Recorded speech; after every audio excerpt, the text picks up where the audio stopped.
नमस्कार, स्वागत है आपका संसद टीवी में। मैं हूं प्रतिबिंब शर्मा।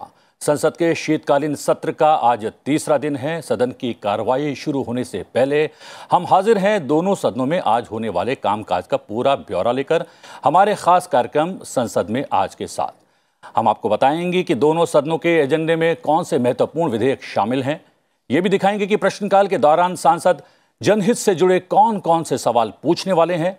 इसके अलावा दोनों सदनों में आज सत्ता पक्ष और विपक्ष की क्या रणनीति रहने वाली है। संसद के एजेंडे से जुड़ा हर अपडेट देने के लिए संसद भवन परिसर में मौजूद हैं हमारे सहयोगी पराक्रम सिंह शेखावत और अखिलेश सोमन जी।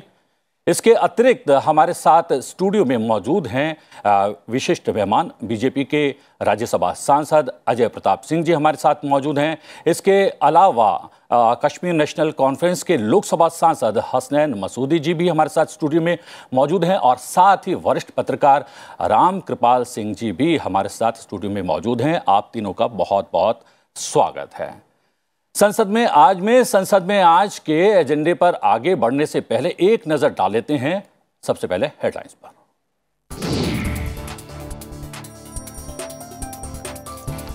संसद के दोनों सदनों में पेश किए जाएंगे विज्ञान और प्रौद्योगिकी, पर्यावरण, वन और जलवायु परिवर्तन संबंधी स्थायी समिति के प्रतिवेदन, संचार और सूचना प्रौद्योगिकी संबंधी स्थायी समिति और सरकारी आश्वासनों संबंधी समिति के प्रतिवेदन भी होंगे पेश।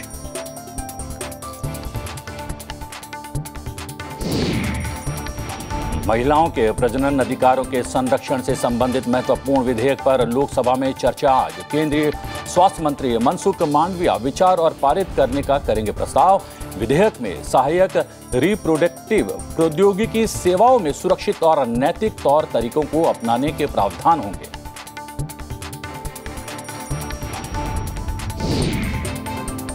राज्यसभा के एजेंडे में बांध सुरक्षा विधेयक, बांधों की चौकसी, निरीक्षण, परिचालन और रखरखाव के प्रावधान, राष्ट्रीय बांध सुरक्षा समिति और राष्ट्रीय बांध सुरक्षा प्राधिकरण के गठन का भी प्रस्ताव।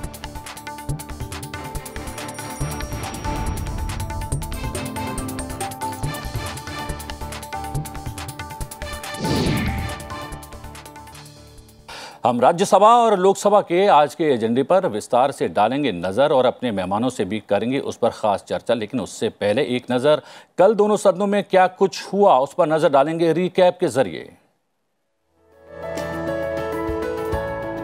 राज्यसभा के 12 सदस्यों का निलंबन रद्द करने की मांग को लेकर दोनों सदनों की कार्रवाई में अवरोध देखने को मिला।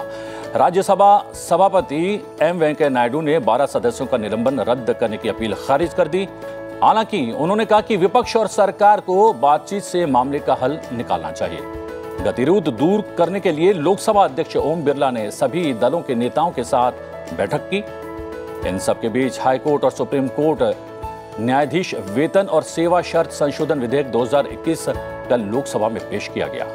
साथ ही कार्य मंत्रणा समिति का 25वां प्रतिवेदन भी पेश किया गया।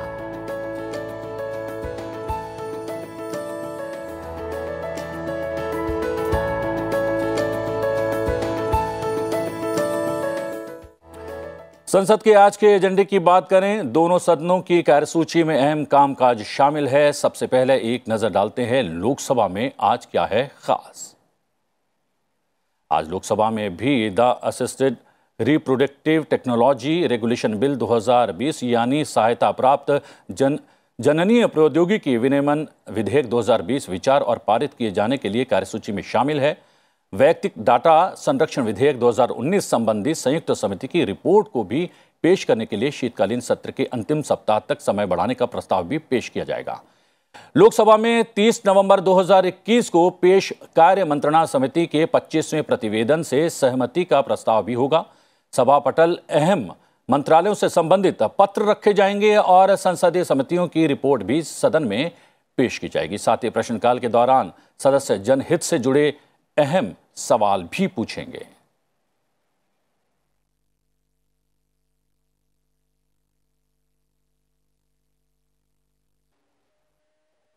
जी हाँ, सीधा रुख करते हैं अपने सहयोगी पराक्रम की ओर जो संसद भवन परिसर में मौजूद हैं।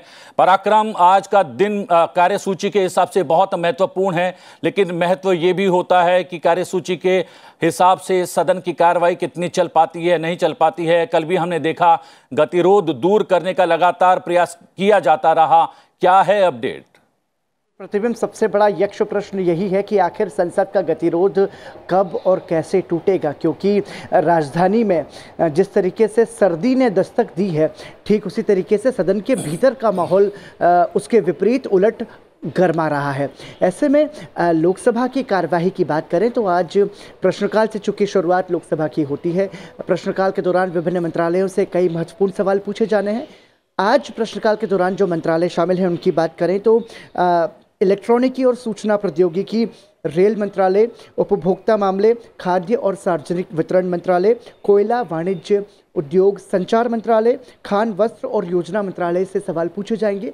प्रतिबिंब, इनमें इलेक्ट्रॉनिकी और सूचना प्रौद्योगिकी की बात करें तो ये ऐसा क्षेत्र है जो कि लगभग 39 लाख रोजगार वर्तमान समय में उपलब्ध कराता है। नेस्कॉम का सर्वे ये बताता है कि आने वाले 1 से 1.5 सालों में प्रौद्योगिकी के क्षेत्र में लगभग 1 लाख नई नौकरियों का सृजन होगा। ऐसे में नवाचार के माध्यम से कितना बेहतर इस क्षेत्र को बनाया जाए, सरकार की योजना इसके विकास को लेकर के क्या कुछ है, इससे संबंधित सवाल पूछे जाएंगे। और रेल मंत्रालय से भी आज सवाल होने हैं। रेल भारत का सबसे बड़ा नेटवर्क है जो कि रेल के क्षेत्र में संगठित और असंगठित दोनों क्षेत्रों में ये भी सबसे ज़्यादा रोजगार देता है। ऐसे में रेल से संबंधित जो बुनियादी सुविधाएं हैं उन्हें कैसे बेहतर बनाया जाए, इसको लेकर के भी आज सवाल जवाब होने हैं। और इसके अलावा जो तमाम सारे मंत्रालय हैं उनसे सवाल होंगे। और विधायी कामकाज की बात करें प्रतिबिंब, तो हम आपके पास आएंगे विधायी कामकाज को लेकर। पराक्रम, आप बने रहें, लगातार हम आपसे अपडेट लेते रहेंगे। यहाँ पर हमारे 2 माननीय सांसद मौजूद हैं। अजय जी, अगर बात करें, जैसा कि हमारे सहयोगी भी कह रहे थे कि सबसे महत्वपूर्ण ये हो जाता है कि सदन की कार्रवाई कितनी सुचारू रूप से चल पाती है, क्योंकि सदन जब शुरू होता है तो आप भी बड़े मंशा के साथ आते हैं, अपने क्षेत्र की, अपनी जनता की और अन्य बहुत महत्व के मुद्दे होते हैं सदन के भीतर रखना चाहते हैं। लेकिन जब सदन की कार्रवाई नहीं चल पाती है तब क्या कुछ गुजरती है एक जनप्रतिनिधि होने के नाते? ये बड़ा स्वाभाविक है कि सत्र प्रारंभ होने से पूर्व सामान्यतः हम लोग अपने क्षेत्र में भ्रमण करते हैं जी, जनता से विभिन्न मुद्दों पर रूबरू होते हैं। अनेक ऐसे विषय होते हैं जिनको हम सदन में आवाज़ देना चाहते हैं, सदन में उठाना चाहते हैं, लेकिन यहाँ आने पर जब सदन की कार्रवाई बाधित हो जाती है, हम जनता से जुड़े हुए विषयों को नहीं उठा पाते हैं, तो हमारे मन में भी क्षोभ होता है और जनता को भी कष्ट होता है। क्योंकि आज इलेक्ट्रॉनिक मीडिया के माध्यम से प्रतिपल की खबर आम जनता के पास पहुंचती है। जनता में भी उत्सुकता रहती है कि उनसे जुड़े हुए मुद्दे उनके जनप्रतिनिधि संसद के अंदर किस तरीके से उठाते हैं, सरकार उस पर क्या प्रतिक्रिया देती है। इसलिए जनता को भी निराश होना पड़ता है। इसलिए ये जब सदन की कार्रवाई बाधित हो जाती है तो जनता और जनप्रतिनिधि दोनों को मायूस होना पड़ता है।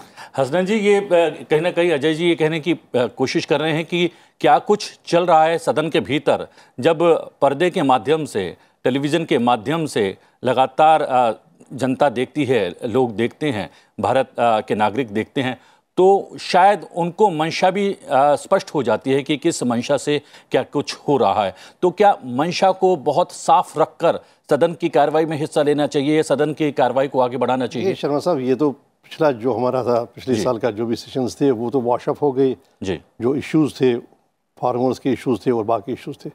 बात यह है कि हम इन 2 सेशंस के बीच में हज़ारों सैकड़ों सवालात अपने जहन में लेकर आते हैं यहाँ, जैसे कि हमारे जो माननीय सदस्य हैं उन्होंने कहा, तो लेकिन यहाँ पर एक निराशा ही होती है। और निराशा अब सिर्फ हम तक सीमित नहीं रहती है, जैसे कि इन्होंने सही कहा कि ये तो सारे देश के, सारे जो लोग हैं देश के, उन तक पहुँच जाता है। कैसे एक जो राष्ट्रीय पंचायत है जहाँ पर डिस्कशन होना चाहिए, जहाँ पर अहम मुद्दों पर बात होनी चाहिए, कैसे वो एक तो हमारे रिसोर्सेज वेस्ट होते हैं और फिर वो हमारी जो एक एफर्ट होती है वो वेस्ट होती है। और क्या इसमें तकलीफ़ किसको पहुँचती है? तकलीफ़ तो जनता पहुँचती है, क्योंकि जो उनके मुद्दे थे वही मुद्दे तो उठाने थे। कहीं पर पानी का मुद्दा, कहीं पर रेल न पहुँचने का मुद्दा, कहीं पर सड़क का मुद्दा, और कहीं पर इंडस्ट्री का मुद्दा, कहीं पर पोल्यूशन का मुद्दा।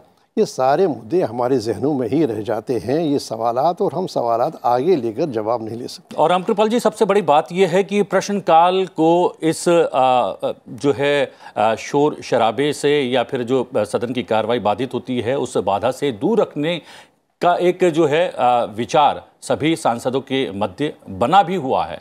ये है कि जो कुछ भी बात करनी है या फिर विषय उठाना है, प्रश्नकाल तो हो जाए, क्योंकि प्रश्नकाल में आपके संसदीय क्षेत्र, आपके जो है क्षेत्र के लोगों के जो हैं प्रश्न आते हैं, विषय आते हैं, समस्याएं आती हैं, तो कम से कम बड़ी बात यह है कि प्रश्नकाल तो चलने दिया जाए दोनों सदनों में भी। निश्चित रूप से देखिए, जनता जो वोट दे करके अपने प्रतिनिधि को चुनती है, तो वो सिर्फ इसीलिए चुनती है कि आप संसद में उसकी बात को उठाएंगे, और उसके लिए बहुत अनिवार्य शर्त है कि संसद चलनी चाहिए जी। अभी देखिए, आज ही दो लोग हैं, दो सांसद महोदय हैं, दोनों अलग अलग पार्टियों के हैं, लेकिन देखिए इनके दिल का दर्द से समान है। जाहिर सी बात है, जो जनता का प्रतिनिधि है, चुना हुआ है, कोई भी ये नहीं चाहेगा कि व्यवधान पड़े, लेकिन हो क्या रहा है कि दिल में हर सांसद चाहता है कि संसद चले और वो अपनी बात कहें, ताकि जनता जो है, जिसने वोट दे करके चुन करके भेजा है, उसको लगे कि हमारा प्रतिनिधि हमारी आवाज को वहां तक पहुंचा रहा है जी। तो क्या कई बार ऐसा होता है कि पार्टी की जो लाइन होती है वो एक मजबूरी बन जाती है? मैं इसी पर आ रहा था कि हो क्या गया है कि ये अनावश्यक, बहुत ही, देखिए भारत इस धरती का सबसे बड़ा लोकतंत्र है। हम जो करेंगे सिर्फ यही नहीं है कि हमारे गांव का खेत या खलिहान का वो व्यक्ति क्या मैसेज पाता है, पूरी धरती देखती है। अगर इस धरती पर लोकतंत्र के सिवाय और कोई व्यवस्था नहीं मानी जाती, ये माना गया है सर्वमान्य कि पूरी धरती पर लोकतंत्र से अच्छी कोई व्यवस्था नहीं होती, और लोकतंत्र में सबसे बड़ा हिंदुस्तान है। पूरी दुनिया हमारी तरफ देखती है कि क्या हो रहा है इस 130-140 करोड़ के लोकतंत्र में जी। तो हमें, मेरा कहना यही है कि जो दर्द अभी हम लोगों का है, कुछ ऐसा हो जाता है कि जैसे आप कहते हैं ना कि तुम्हारी कमीज मेरी कमीज से सफेद कैसी, ये जो शुरू हो जाता है ना, व्हिप और पार्टी लाइन, तमाम तरह की चीजें, इसमें क्या होता है कि पहले से संसद शुरू नहीं हो रही है कि पहले से यह तय किया जाता है कि किस पे हंगामा करना है जी। और ये बहुत दुर्भाग्यपूर्ण जी। है और आपने जिस लोकतंत्र मैं एक और बात कहूंगा कि देखिए, डिसेंट लोकतंत्र की प्राण प्रतिष्ठा है। विरोध लंदन में जहां से हमने ये सब हुआ है, जो सबसे बड़ा मतलब कभी था, वहां है कि तुम्हारी अभिव्यक्त की आजादी के लिए मैं अंतिम सांस तक लड़ूंगा, लेकिन मैं तुम्हारी बात से असहमति का अधिकार मेरा अक्षुण रहेगा। तो बहुत बड़ी बात है, होना ये चाहिए। लेकिन अभिव्यक्ति के लिए सदन की कार्रवाई सुचारू रूप से चलना भी आवश्यक है। आप 60% तो सहमति पर पहले सोचिए कि हम किस किस मुद्दे पर सहमत होंगे, पॉजिटिव सोच करके चलिए। असहमति का अधिकार आपका है, आप 40% असहमत रहिए, लेकिन कम से कम देश, जैसे आपने आज विषय बताए हैं, आप देखिए पर्यावरण है, IT इंफॉर्मेशन है, अभी जो बीमारियां सरोगेसी को लेकर है, टेक्नोलॉजी को लेकर के, डेटा प्रोटेक्शन को लेकर के, इतने इंपॉर्टेंट विषय हैं कि समय कम पड़ जाएगा। अगर जी, वो तो लोकसभा के एजेंडा में, कार्यसूची में क्या कुछ शामिल था वो हमने बताया, और अब हम अपने दर्शकों को बताते हैं कि आज उच्च सदन यानी कि राज्यसभा के एजेंडे में क्या खास रहने वाला है। राज्यसभा में आज के एजेंडे में बांध सुरक्षा विधेयक 2019 विचार और पारित किए जाने के लिए शामिल है। केंद्रीय ग्रामीण विकास राज्य मंत्री साध्वी निरंजन ज्योति ग्रामीण विकास मंत्रालय से संबंधित अनुदान मांगों 2018-19 और 2020-21 के बारे में ग्रामीण विकास संबंधी स्थायी समिति की सिफारिशों के कार्यान्वयन की स्थिति को लेकर बयान देंगी। केरल से नवनिर्वाचित जॉस के मणि आज राज्यसभा सदस्यता की शपथ लेंगे। केंद्रीय शिक्षा मंत्री धर्मेंद्र प्रधान इलाहाबाद विश्वविद्यालय कोर्ट के लिए निर्वाचन का प्रस्ताव पेश करेंगे। साथ ही अलग अलग मंत्रालयों से संबंधित अहम पत्र और संसदीय समितियों की रिपोर्ट्स भी आज उच्च सदन में पेश की जाएगी। प्रश्नकाल के दौरान जनहित से जुड़े अहम सवाल भी पूछे जाएं। सीधे चलते हैं, रुख करते हैं अपने सहयोगी अखिलेश सुमन जी का। अखिलेश जी, बहुत बहुत स्वागत है। बहुत ताजगी भरी सुबह है, लेकिन राज्यसभा के भीतर क्या कुछ होने वाला है, क्या कुछ कार्य सूची के अनुसार कार्य होने वाले हैं, क्या है अपडेट? निश्चित तौर पे देखिए प्रतिबिंब, जिस तरीके से राज्यसभा में कल की गतिविधियां रही, आज भी यही लगता है कि राज्यसभा आज भी गतिविधियों का केंद्र बना रहेगा। और उसमें जो सबसे खास बात जो मुझे पता चली है अभी अभी, जो खास तौर पे जो आप देखते हैं आज का विषय, उसमें जो नहीं उल्लिखित होता है वह है जो स्पेशल मेंशन या जो एडजॉर्नमेंट नोटिस आते हैं।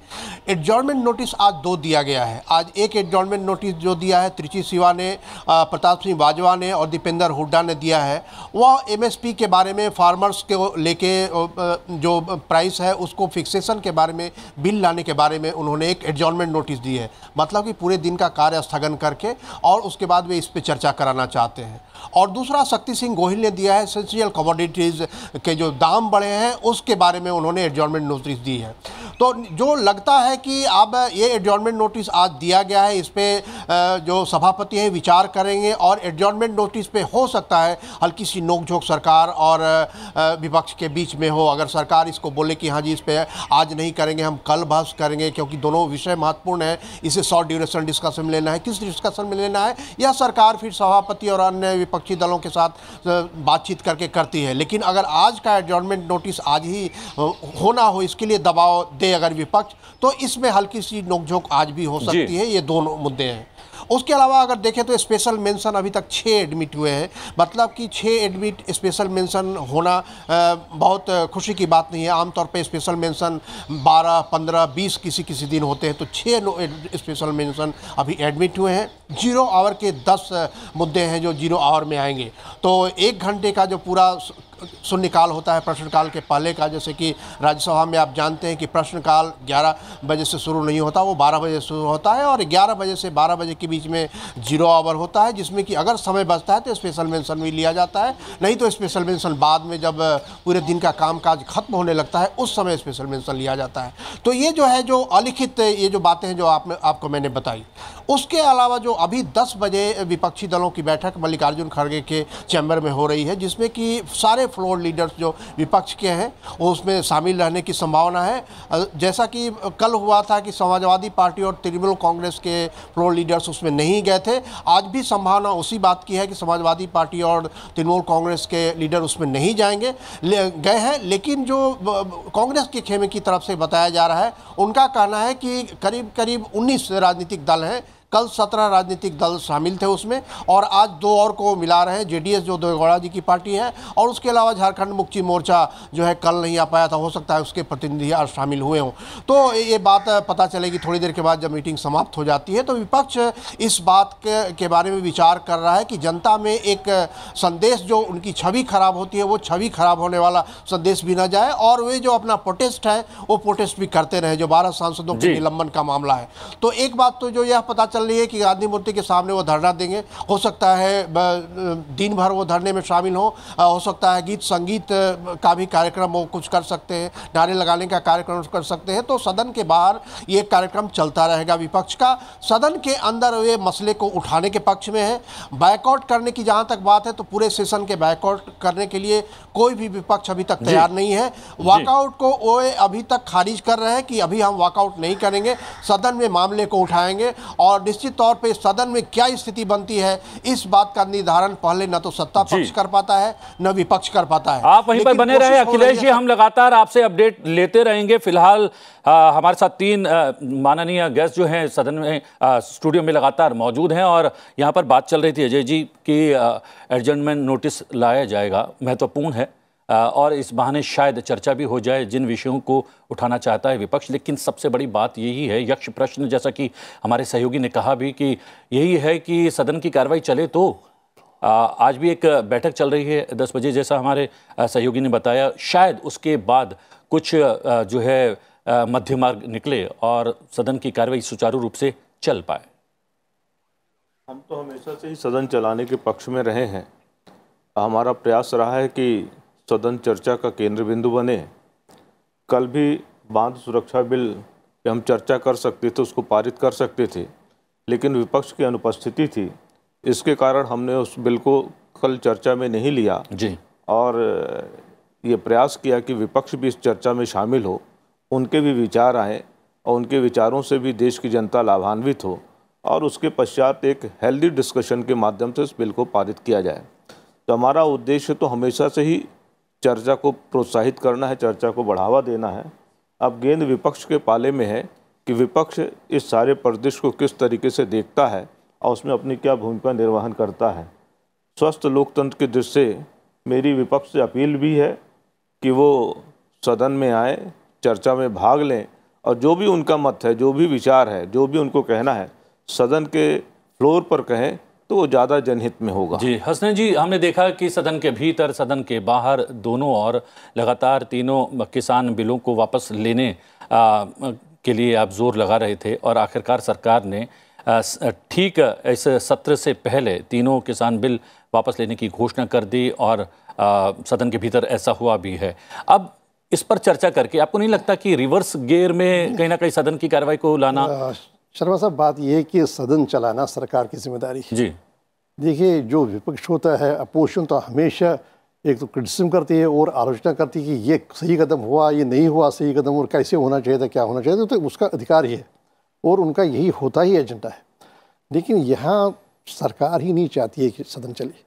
ये एक आदत पड़ गई है सरकार को ज़ोर ज़बरदस्ती से बगैर किसी बहस मुबाहिसे के कानून बनाना, कानून चलाना। अब देखिए, ये फॉर्म, इससे एक लेसन हमें मिलता है जो फॉर्मूला 3 है।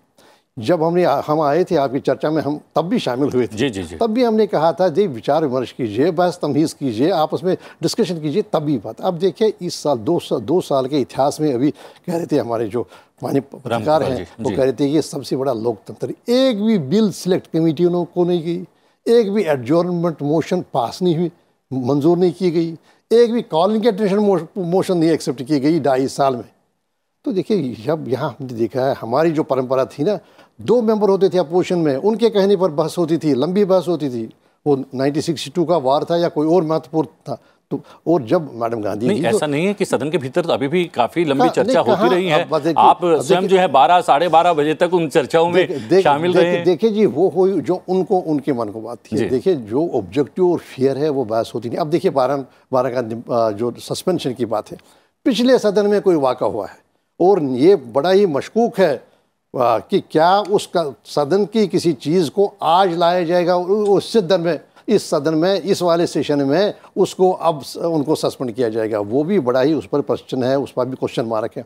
अब देखिए, ये इशारे हैं, ये इशारे ये इस बात की हमें इंडिकेट करते हैं कि गवर्नमेंट खुद नहीं चाहती है, क्योंकि अभी 4 मिनट में बिल पास होगी। किन होगी 4 मिनट में? गवर्नमेंट अपना पक्ष रखती सामने, हाउस के सामने, कि भाई क्या वजूहत हुई, क्या कारण हुए कि हमने ये बिल वापस लिए, इतने हमने डिफेंड किया 1.5 साल तक इन बिल्स को।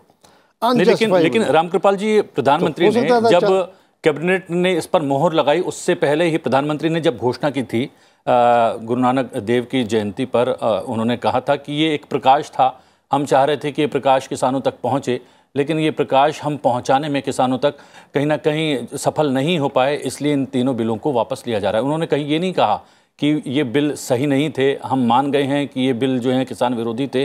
उन्होंने कहा कि ये बेहतर थे, लेकिन इस बेहतरी को किसानों तक पहुंचाना, शायद समझाना, वो वहाँ पर कहीं ना कहीं कमी रह गई।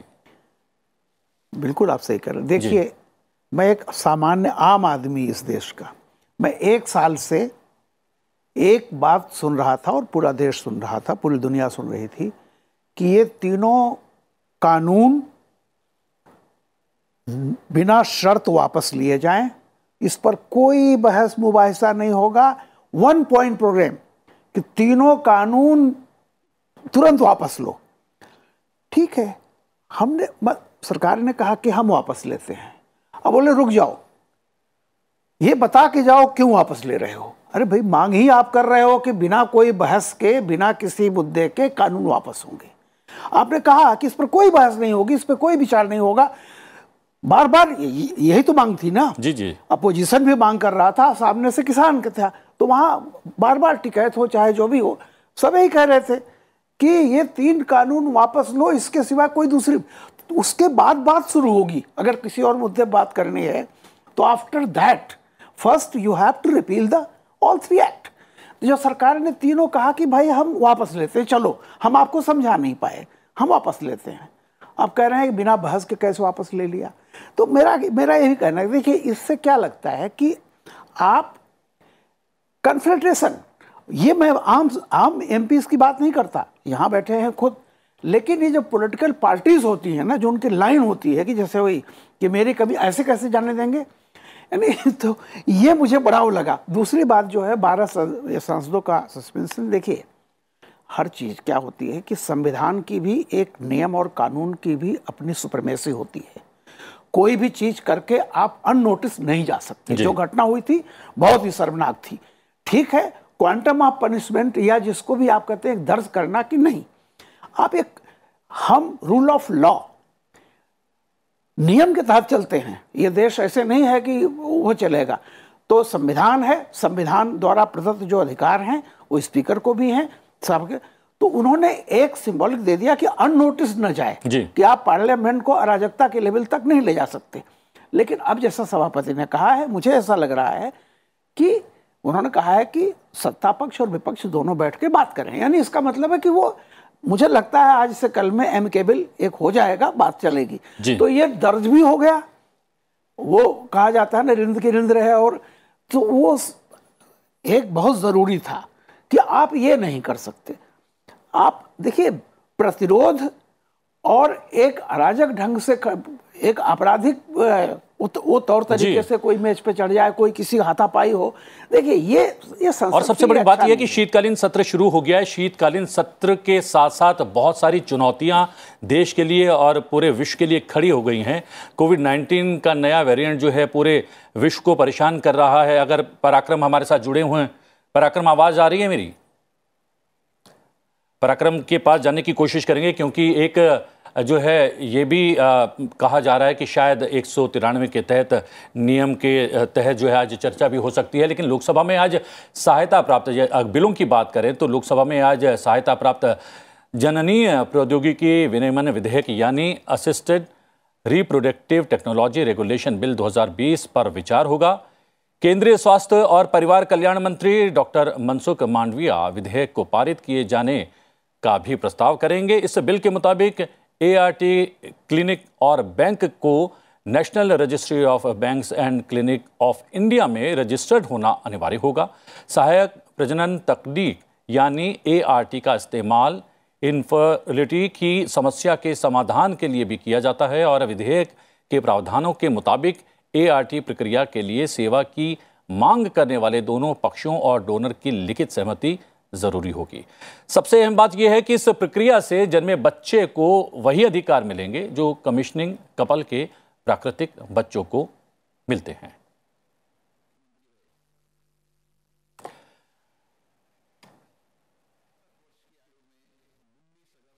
जी हाँ, सीधा रुख करते हैं। सूरज मोहन झा हमारे सहयोगी लोकसभा संसद की परिसर में अभी इस वक्त मौजूद हैं। सूरज, बहुत बहुत स्वागत है। धन्यवाद प्रतिबिंब। ये 193 के तहत क्या कोविड-19 का जो नया वेरिएंट आया है उसको लेकर आज क्या चर्चा की संभावनाएं हैं? क्या कुछ हो सकता है लोकसभा के भीतर?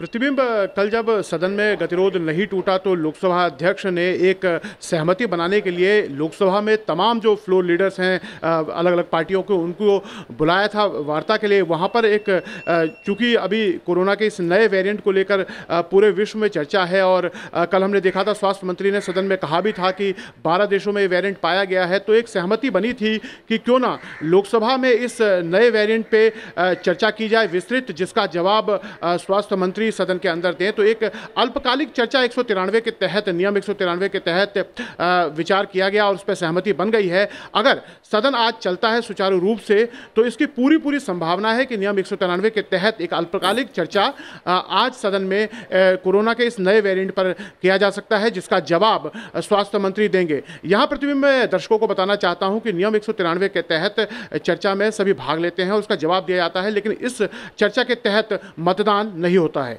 जी, यहाँ पर बड़ी बात यहाँ पर एक हमारे सहयोगी बता रहे हैं कि नियम 193 के तहत प्रयास किया जा रहा है कि चर्चा की जाए। और मैंने जैसा कहा कि जब सत्र चल रहा है तो देश और दुनिया के सामने एक बड़ी चुनौती है। अजय जी, इस चुनौती से हम मिलकर ही लड़ रहे हैं और आने वाले समय में भी हम अगर चर्चा के माध्यम से क्या कुछ किया जाना चाहिए इस नई चुनौती को लेकर अगर मिलकर हम लोग लड़ेंगे तो संभवतः इस चर्चा से भी पार पा सकेंगे। क्या ये बात सही?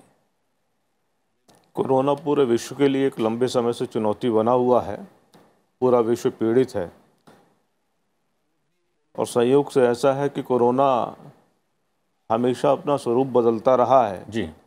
नए नए तौर तरीकों से पूरे दुनिया को डराता रहा है, नुकसान पहुंचाता रहा है। भारत में प्रधानमंत्री जी के नेतृत्व में कोरोना के विरुद्ध बड़ी प्रभावी लड़ाई लड़ी गई है और ये जो वैक्सीनेशन ड्राइव हुआ है इससे भारतवासी राहत महसूस कर रहे थे कि अब हम काफ़ी हद तक सुरक्षित हैं।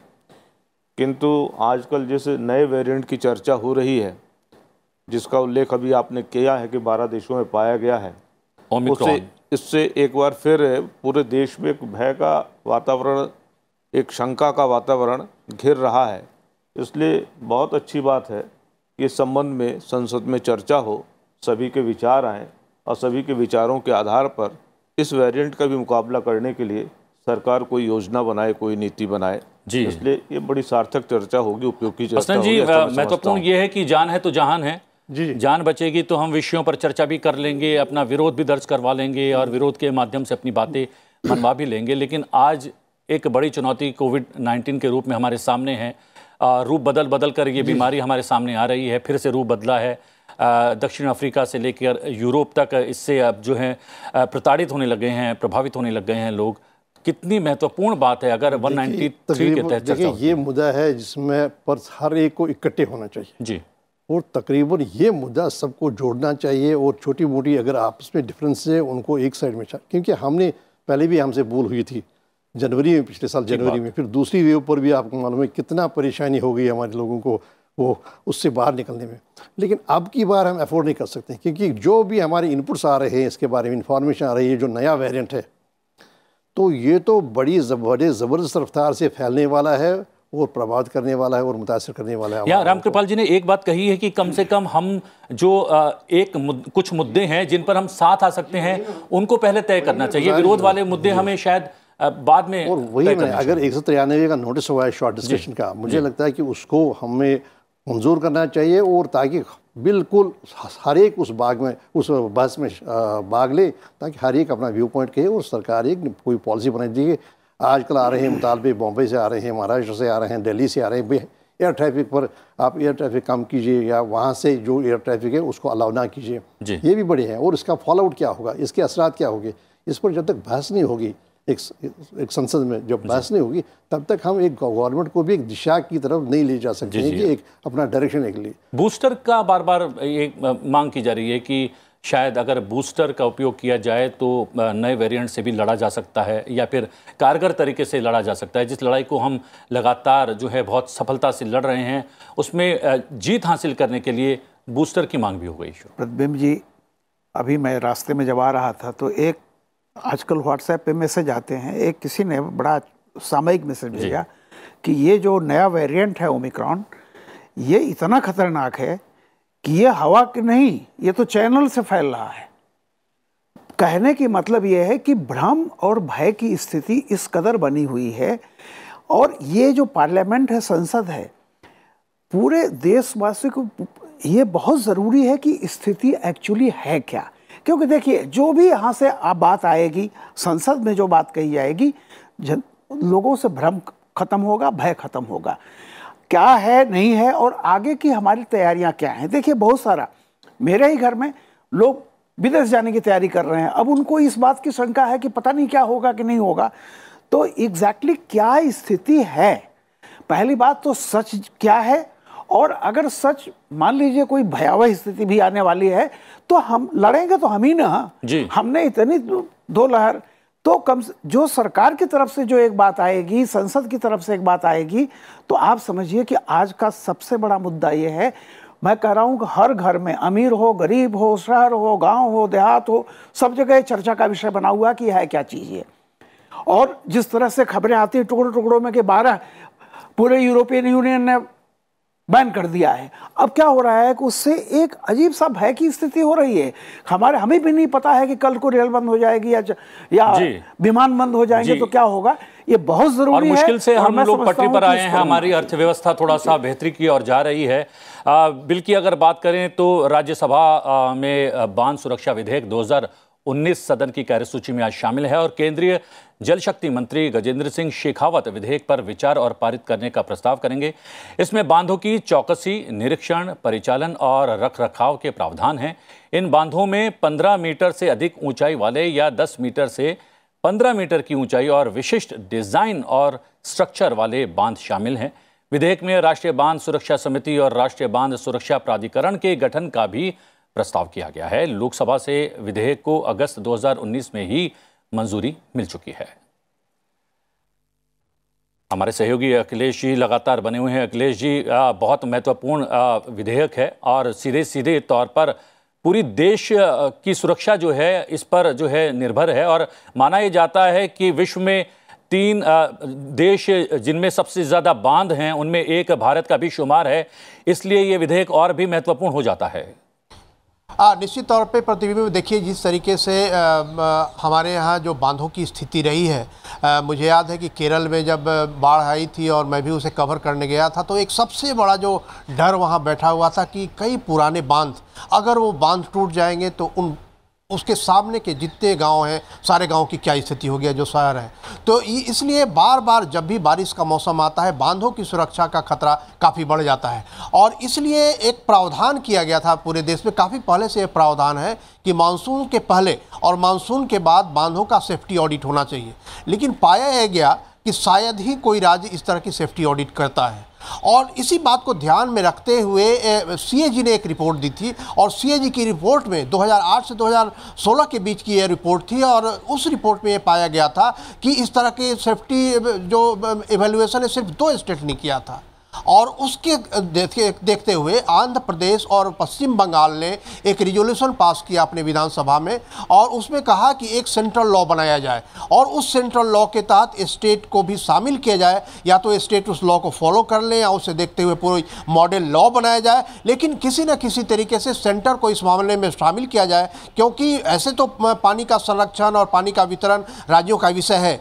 लेकिन कई बार ऐसी होती है कि 2 से अधिक राज्य उसमें शामिल होते हैं। एक नदी बहती हुई दूसरे राज्य में जाती है और एक राज्य में बांध भरता है तो दूसरे राज्य में पानी की समस्या होती है और फिर बाढ़ की समस्या होती है। सारे बातों को लेके 2010 में जब बिल पेश किया गया उसके बाद वो पारित नहीं हो पाया, लेकिन 2019 में लोकसभा से यह बिल पारित हो गया और अभी आप लगातार बने रहे और भी कार्यसूची में महत्वपूर्ण विषय हैं जिस पर हम लगातार आपसे चर्चा करते रहेंगे, अपडेट लेते रहेंगे। एक अपडेट आपसे बांधों से जुड़ा हुआ है और 2019 में लोकसभा से पारित भी हो गया है, लेकिन राज्यसभा में कल शायद पेश होने वाला था, लेकिन बाधित रही सदन की कार्रवाई।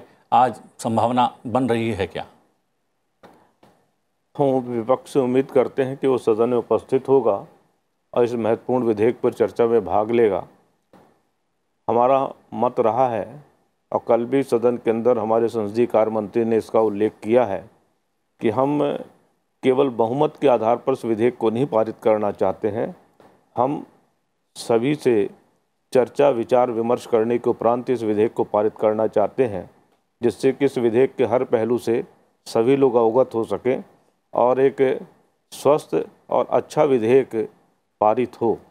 इसलिए उम्मीद तो कर रहे हैं कि आज विपक्ष भी इस चर्चा में भाग लेगा और उनके भाग लेने के पश्चात चर्चा में हिस्सा लेने के बाद ही हम इस विधेयक को पारित करेंगे। जी, जैसे कि हम लोग कोविड-19 की बात कर रहे थे, सीधा सीधा हमारी सुरक्षा से जुड़ा हुआ विषय है। बांध जो हैं, क्योंकि आप एक पर्वतीय राज्य से आते हैं, वहाँ पर भी बहुत सारे बांध हैं और बांधों को लेकर अगर हम लोगों ने बहुत सतर्कता नहीं बरती तो एक तरीके से जल प्रलय का सामना भी देश को करना पड़ सकता है। कितना महत्वपूर्ण? देखिए, इसका बड़ा इम्पोर्टेंस है। अब उत्तराखंड में हमारा तजुर्बा है जी, ये जो बारिशें हुई और जो परिवर्तन हो रहा है मौसम में, जो एक क्लाइमेट चेंज की बात आ रही है, तो ये इतना ही नहीं कि जो हमारे एग्जिस्टिंग है बांध, उनको कैसे सुरक्षित रखा जाए, कैसे उनकी हिफाजत की जाए ताकि वो बैक न ले जाएं जो भी बस्ती है, जो भी तबाही न मचा दे, बल्कि आगे वाले अब हमारा क्लाइमेट चेंज के पस मंज़र में क्या होना चाहिए,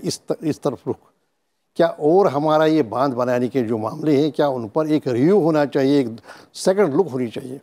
और ये भी एक इम्पॉर्टेंट है जिस पर कि अपोजिशन और जो भी हमारा रूलिंग पार्टी, इनको आपस में जो मतभेद है वो कम करनी चाहिए, ताकि जो देश को कंसर्न करते हैं मुद्दे, सारे देश को, ना ही एक सेगमेंट को, उन पर एक चर्चा हो, उन पर तवज्जो केंद्रित हो। लेकिन यूँ हो नहीं रहा है। मैंने बार बार आपसे गुजारिश की कि बहस ही रूह है पार्लियामेंट की, डेमोक्रेसी की। जी, ये सिर्फ तमन्ना करना नहीं है, तो हम काश ये या कहना है कि हमारी डेमोक्रेसी है, लेकिन बहस को एनकरेज करना चाहिए। अभी देखिए, अभी जो मामले थे 800 जो फार्मर्स हैं उनकी डेथ हो गई, नुकसान हो गया करोड़ों का।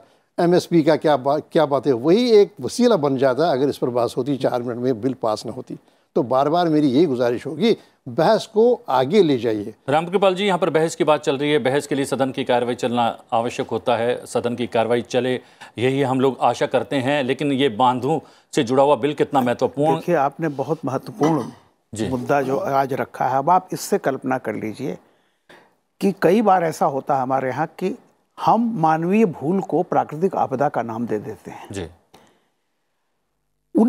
अगर पहली बात तो यह है कि इस कानून की ज़रूरत थी। हमारे देश की संसद ने अगर 19 में कोई कानून पास किया, कोई विधेयक पास किया, इसका मतलब उसकी इस देश को बहुत ज़रूरत थी।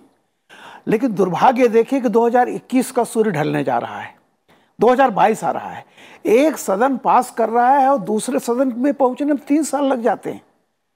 आप सोच लीजिए, ये इंफॉर्मेशन टेक्नोलॉजी का ज़माना, पर्यावरण का। आप रोज अखबार उठाइए, आप देखिए कैसे कैसे मतलब अंटार्कटिका कैसे खिसक रहा है। उत्तराखंड में भी जो ये जो हिमस्खलन हुआ, जिसको चलते इतनी बड़ी तबाही हुई। तो अगर ये बांध, और जाहिर सी बात है कि बांध टूटेंगे, तो ये इतने बड़े महत्वपूर्ण मुद्दे हमारे लोकतंत्र में पता नहीं क्यों अटक जाते हैं। और यही ये अब 3 साल के बाद आज वो उस पर अभी भी हो रहा है कि चर्चा हो पाएगी कि नहीं हो पाएगी। भाजपा के सहयोगी ने बहुत अच्छी बात कही है कि हम चाहते हैं विपक्ष बैठे जी। लेकिन ये सबको सोचना चाहिए कि एक कानून जो बांधों की सुरक्षा का मामला है, जिसमें इस देश का पर्यावरण, आम आदमी की, आम नागरिक की जान का सवाल है जी। उसको 3-3 साल तक अगर वो नहीं है इस लायक कानून, तो वो रद्दी की टोकरी में डालिए। लेकिन अगर वो इस लायक है तो कम से कम ये कैसे आप इसको जस्टिफाई करेंगे लोकतंत्र को 3 साल के बाद वो कानून आज राज्यसभा में पास हो। चलिए, हम लोगों ने तो चर्चा कर ली है कि कोविड-19 का जो नया वेरिएंट आ रहा है उसको लेकर सदन के भीतर अगर बातचीत होती है तो वो बहुत महत्वपूर्ण होती है। हमने बात कर ली है, अगर ये विधेयक रखा जाता है, चर्चा होती है और पास होता है बांधों की सुरक्षा से जुड़ा हुआ, वो भी बहुत महत्वपूर्ण है। और इसके अतिरिक्त बहुत महत्व की संसदीय समितियों की रिपोर्ट्स भी आज टेबल पर ले होने वाली हैं। उसमें से दिल्ली NCR के जो पर्यावरण से हम लोग जूझ रहे हैं, उस परिस्थिति से कैसे निपटा जाए, उसको लेकर ये रिपोर्ट है। लेकिन सबसे बड़ी बात ये यक्ष प्रश्न का उत्तर भी जो है यही हो सकता है कि सदन की कार्रवाई आज सुचारू रूप से चले। अजय प्रताप सिंह जी, आप कार्यक्रम में शामिल हुए, बहुत बहुत धन्यवाद। हसन मसूदी जी, आप भी शामिल हुए, बहुत बहुत धन्यवाद। आपका भी बहुत बहुत धन्यवाद। अपनी और हमारे 2 विशेषज्ञ रिपोर्टर्स लगातार हमारे साथ बने हुए हैं इस कार्यक्रम में, पराक्रम सिंह शेखावत, सूरज मोहन झा, और जो है आप दोनों का भी बहुत बहुत स्वागत, बहुत बहुत धन्यवाद। और अखिलेश जी, आपने लगातार अपडेट किया, जानकारी उपलब्ध करवाई, बहुत बहुत धन्यवाद। Thank you very much. लेते हैं एक छोटा सा ब्रेक के बाद बहुत जल्द वापस लौटते हैं। बने रहिए संसद टीवी के साथ।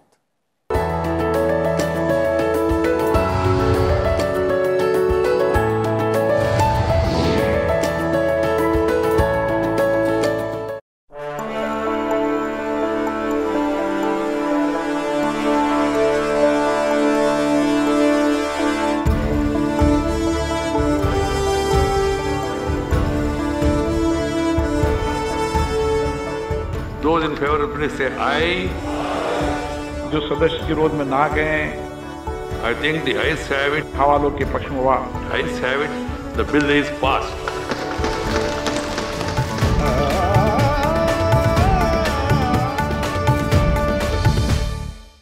Why does diplomacy matter? And how does it impact the common man? How did this happen?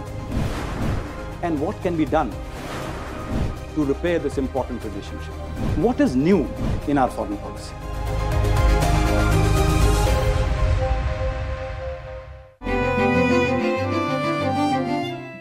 आजादी के बाद देश की संसद में बाल श्रम को लेकर एक अहम कानून पारित किया गया। There is a clause in the bill, clause 84, which relates to the lifting of weights. Weightlifting is very strenuous, and particularly for pregnant women, for females who are not adults, and for young children. This is not a proper type of labor.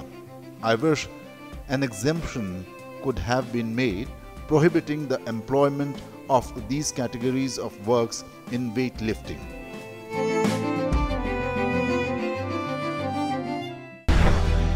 सटीक लक्ष्य, अटूट हौसले, निस्वार्थ कर्म, जनहित सर्वोपरि, नायक नए भारत के, कहानियां बदलाव की।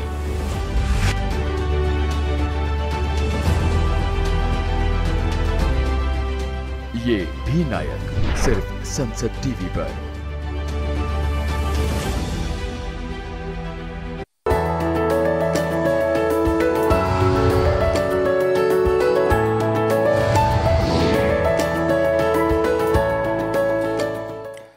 ब्रेक के बाद आपका एक बार फिर से स्वागत है। आप देख रहे हैं संसद में आज। दोनों सदनों में आज कई अहम संसदीय समितियों के प्रतिवेदन और विवरण भी पेश किए जाने वाले हैं। एक नजर डाल लेते हैं। राज्यसभा और लोकसभा में विज्ञान और प्रौद्योगिकी, पर्यावरण, वन और जलवायु परिवर्तन संबंधी स्थायी समिति के प्रतिवेदन पेश किए जाएंगे। संचार और सूचना प्रौद्योगिकी संबंधी स्थायी समिति की रिपोर्ट के अलावा रसायन और उर्वरक संबंधी स्थायी समिति के विवरण भी सदन में पेश किए जाएंगे। इसके अतिरिक्त सरकारी आश्वासनों संबंधी समिति की रिपोर्ट्स लोकसभा में पेश होगी।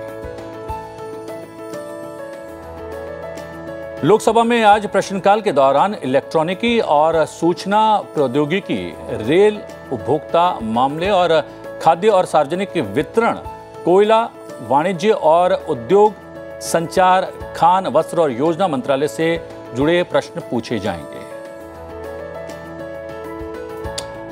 चेन्नई यानी कि दक्षिण तमिलनाडु से सांसद डॉक्टर टी सुमति ए तामिझाची थंगापडियन, इलेक्ट्रॉनिकी और सूचना प्रौद्योगिकी मंत्रालय से प्रधानमंत्री ग्रामीण डिजिटल साक्षरता अभियान से जुड़े गांवों का ब्यौरा अपने प्रश्न के जरिए पूछने वाली हैं। सांसद देवाश्री चौधरी रेल मंत्रालय से ईंधन पर बढ़ते व्यय के चलते रेल लाइन विद्युतीकरण परियोजना से जुड़ा प्रश्न पूछेंगे। एलुरु आंध्र प्रदेश से सांसद कोटगिरी श्रीधर उपभोक्ता मामले, खाद्य और सार्वजनिक वितरण मंत्रालय से राशन की दुकानों पर छोटे रसोई गैस सिलेंडर्स की बिक्री के फैसले से जुड़ा प्रश्न करेंगे।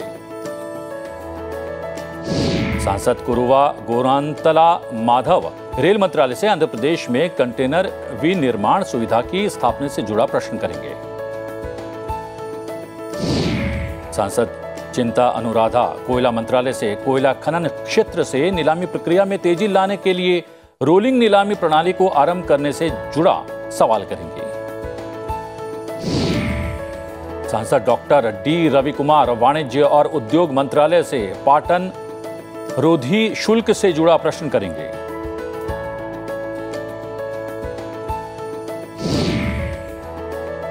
पीलीभीत उत्तर प्रदेश से सांसद फिरोज वरुण गांधी इलेक्ट्रॉनिकी और सूचना प्रौद्योगिकी मंत्रालय से राष्ट्रीय सोशल रजिस्ट्री बनाए जाने से जुड़ा प्रश्न करेंगे। चूरू राजस्थान से सांसद राहुल कांसवा संचार मंत्रालय से ग्रामीण क्षेत्रों में संचार सेवाओं से जुड़ा प्रश्न करेंगे। जमशेदपुर झारखंड से सांसद विद्युत बरन महतो वस्त्र मंत्रालय से हस्तशिल्प कारीगरों का पंजीकरण करने के लिए शुरू की गई पहचान योजना के लक्ष्य से जुड़ा प्रश्न करेंगे। सांसद पीआर नटराजन उपभोक्ता मामले, खाद्य और सार्वजनिक वितरण मंत्रालय से इथेनॉल के उत्पादन से के लिए खाद्यान्नों के अन्यत्र उपयोग को बढ़ावा दिए जाने से जुड़ा प्रश्न करेंगे। वर्धा महाराष्ट्र से सांसद रामदास तड़स खान मंत्रालय से महाराष्ट्र में जिला खनिज फाउंडेशन की स्थापना के लिए किए जाने से जुड़ा हुआ प्रश्न करने वाले हैं। सांसद श्रीरंगप्पा वाराणे उपभोक्ता मामले, खाद्य और सार्वजनिक वितरण मंत्रालय ओवर द टॉप यानी कि OTT पर दिखाए जाने वाले विज्ञापनों की निगरानी से जुड़ा प्रश्न करेंगे। लक्षद्वीप से सांसद फैजल PP मोहम्मद वाणिज्य और उद्योग मंत्रालय से साल 2019 में शुरू हुई नई परियोजनाओं में निजी क्षेत्र की ओर से निवेश की गई राशि से जुड़ा प्रश्न करेंगे। सांसद अशोक कुमार रावत रेल मंत्रालय से हरदोई जिले में संडीला रेलवे स्टेशन पर सड़क ऊपरी पुल के निर्माण की वर्तमान स्थिति से जुड़ा प्रश्न करेंगे। सांसद YS अविनाश रेड्डी कोयला मंत्रालय से देश में ताप विद्युत संयंत्रों में आ रही कोयले की कमी से जुड़ा प्रश्न पूछने वाले हैं। रामटेक महाराष्ट्र से सांसद कृपाल बालाजी तुमाने वाणिज्य और उद्योग मंत्रालय से स्टार्टअप इंडिया स्कीम की विशेषताओं से जुड़ा हुआ प्रश्न करने वाले हैं। गोपालगंज बिहार से सांसद डॉक्टर आलोक कुमार सुमन योजना मंत्रालय से उत्पादन संबंध प्रोत्साहन योजना की स्थिति से जुड़ा प्रश्न करने वाले हैं। सांसद माणिक टैगोर योजना मंत्रालय से प्रधानमंत्री गति शक्ति परियोजना से जुड़ा प्रश्न पूछने वाले हैं। जहानाबाद बिहार से सांसद चंद्रेश्वर प्रसाद कोयला मंत्रालय से विद्युत कंपनियों को कोयले की आपूर्ति से जुड़ा हुआ प्रश्न पूछने वाले हैं। कल्याण महाराष्ट्र से सांसद डॉक्टर श्रीकांत एकनाथ शिंदे रेल मंत्रालय से समर्पित माल ढुलाई गलियारा परियोजना से जुड़ा प्रश्न करेंगे।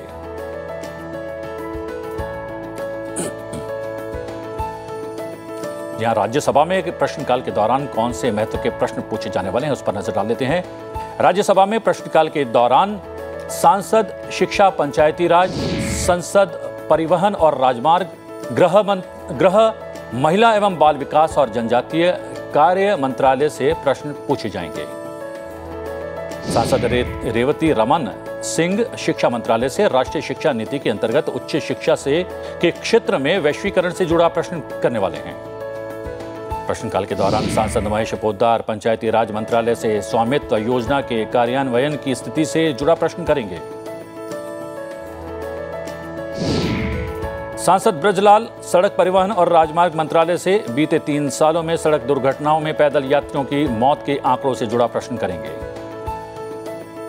सांसद किरण कडाडी सड़क परिवहन और राजमार्ग मंत्रालय से राष्ट्रीय राजमार्ग परियोजनाओं को पूरे किए जाने से जुड़ा प्रश्न करेंगे। सांसद दीपक प्रकाश सड़क परिवहन और राजमार्ग मंत्रालय से साहिबगंज में गंगा नदी पर ओवरब्रिज के निर्माण से जुड़ा प्रश्न पूछने वाले हैं। संसद के शीतकालीन सत्र के दौरान लोकसभा और राज्यसभा की कार्रवाई के सुचारू प्रसारण के लिए संसद टीवी ने खास इंतजाम किए हैं। दोनों सदनों का प्रसारण संसद टीवी के 2 अलग अलग चैनल्स पर किया जा रहा है। सत्र के दौरान लोकसभा की कार्रवाई का प्रसारण संसद टीवी HD लोकसभा पर किया जा रहा है और राज्यसभा की कार्रवाई का प्रसारण संसद टीवी राज्यसभा पर किया जा रहा है। इसके अतिरिक्त संसद के दोनों सदनों का प्रसारण संसद टीवी के वेबसाइट sansadtv.nic.in और संसद टीवी के YouTube चैनल पर भी उपलब्ध है। आप संसद टीवी के इन प्लेटफॉर्म्स पर संसद की कार्रवाई का सीधा प्रसारण लगातार देख सकते हैं।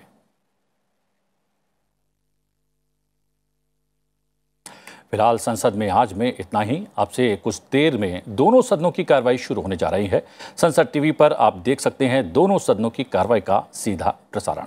संसद टीवी लोकसभा पर आप लोकसभा और संसद टीवी राज्यसभा पर आप राज्यसभा की कार्रवाई का सीधा प्रसारण देख सकते हैं। तो बने रहिए संसद टीवी के साथ। मुझे दीजिए आज्ञा। नमस्कार।